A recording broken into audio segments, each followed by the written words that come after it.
I want to make sure that you understand that when I talk about these cameras, I'm not saying you should go out and buy one right away, or you should own a medium format camera, or everybody should own a medium format camera. That's not it. If this subject appeals to you, great. If not, that's cool too. Well, hi, I'm Joe Farace. Welcome to another Film Friday video. Today's topic is going to be on the pros and cons of film photography. Now, there is some aspects of film photography that are very Zen-like, in that instead of having 5 things that are good about film photography or 5 things I don't like about film photography, like a lot of YouTube videos seem to have that format. Instead, each of these points that I'm going to try to make, and by no means are these the all, be all, end all points about film photography.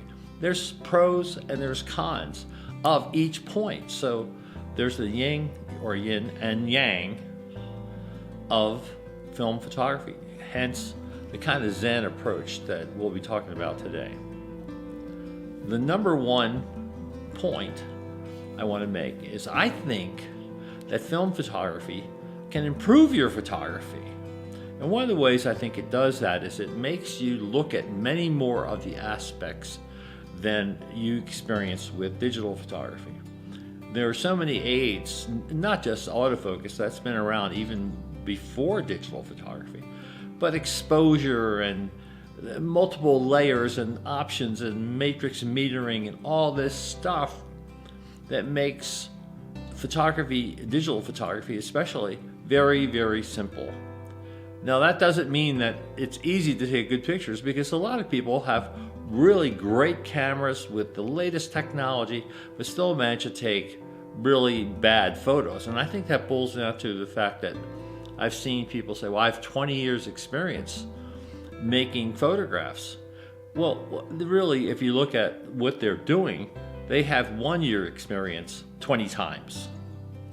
But film photography is going to make you look at all the details.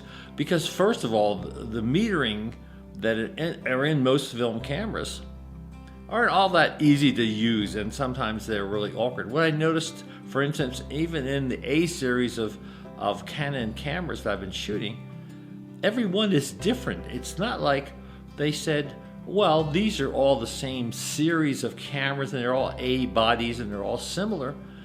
And the way the metering works in every one of them is different.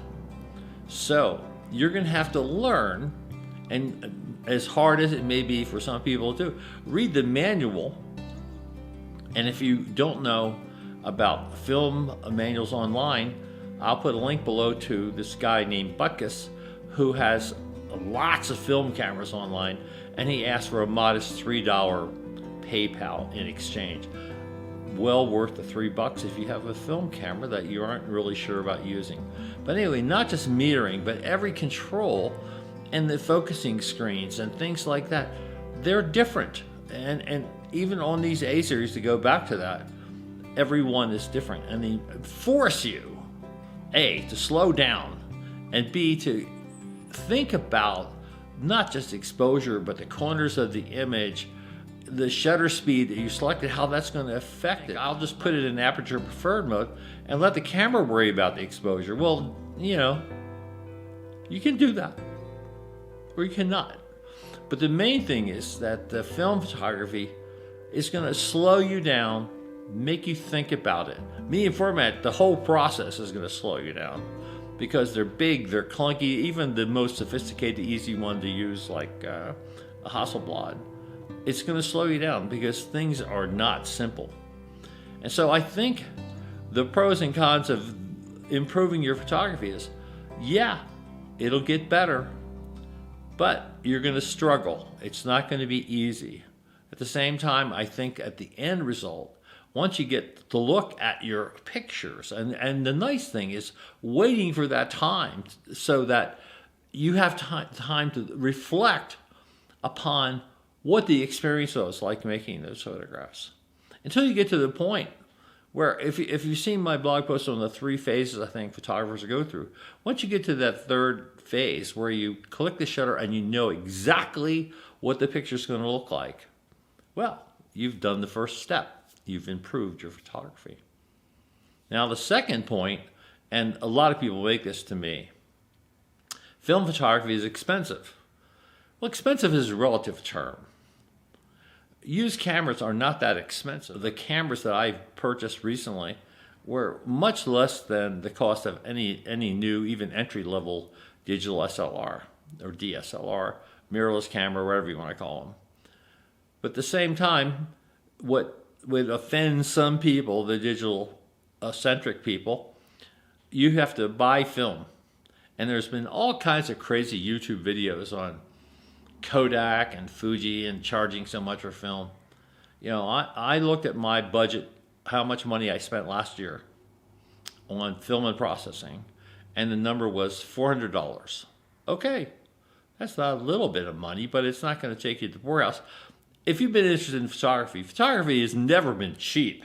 I mean, if you go back to when I started with the Nikon F and then later an F2, they weren't giving those cameras away. They cost a lot of money, and especially since we were all probably making a lot less money at the time. So photography is expensive anyway. In film photography is a little more expensive. I mean, it's not like you're buying used Fararis. They're always going to be expensive. Whereas a used camera, the most expensive A-series camera that I purchased myself, the AE1, came with a data back, which is totally useless in this century. And it came with a winder. $130 for the whole package. The thing was absolutely mint, because some of the people on eBay, if you've seen my other videos, are accurately describing what the cameras are like. So yeah, film's expensive. It's always been expensive. You want a cheap hobby? I'm not sure which one that would be, because even if you collect stamps, it could get expensive. Another thing about film photography that people like, it's a pro, it might be a con, I'm not really sure, and that is the film look. Film looks different than digital. It's similar to audio in that way. People who listen to vinyl albums and prefer working with tube amplifiers, they like the warmth and the sound that they get from the analog audio. And there's definitely a film look. And while most pictures, motion pictures that are today are photographed with digital cameras, some people like Christopher Nolan, who directed the Dark Knight, which is the Lawrence of Arabia of superhero films, he shoots all his movies, including the latest one, on film, because he likes the film look. Lots of people like the film look. Now, to be fair, you can emulate the film look with digital techniques. And Photoshop has some stuff that features, and there's plugins that let you do that kind of stuff. To tell you the truth, I've played around with that over the years, especially when I first got into digital photography. And yeah, it works. It kind of works. It's never going to be the same, because it's a randomness about grain structure in a film frame that so far I haven't seen any plug-in or software that totally emulates the film look. Now, actually, the next point, the fourth point, maybe that has to do with the expensive part, and that is old cameras. Old cameras can be a problem because they don't work.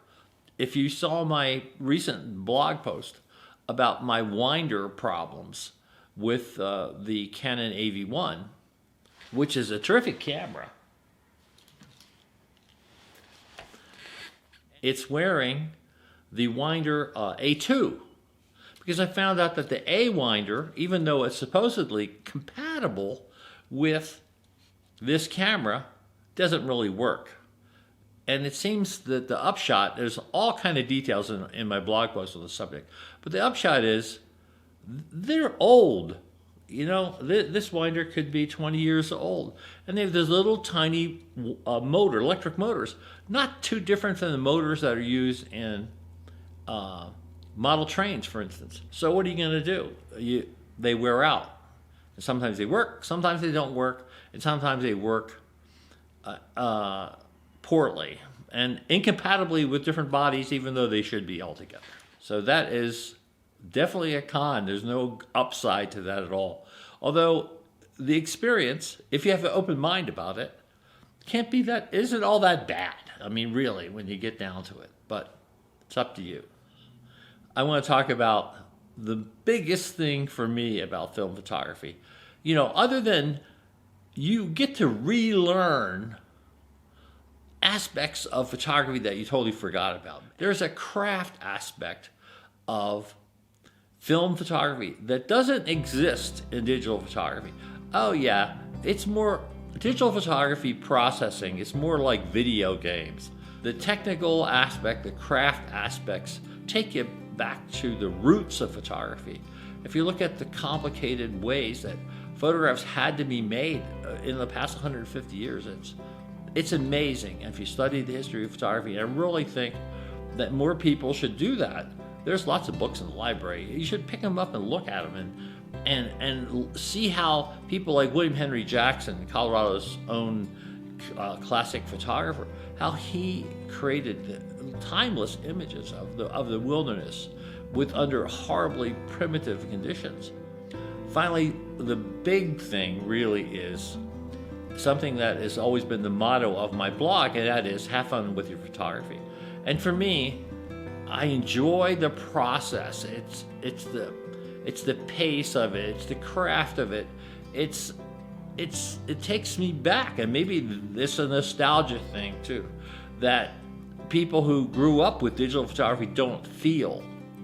But for some reason, lots of young people, if you look at the videos on YouTube, a majority of the people who are doing them on film photography are young. They're in their 20s.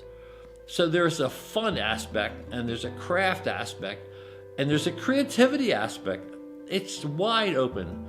And so here's my pros and cons of film photography. It's something for you to think about, and I hope that you keep coming back for more of these videos. And I hate to do the YouTube thing, but I'm gonna do it anyway.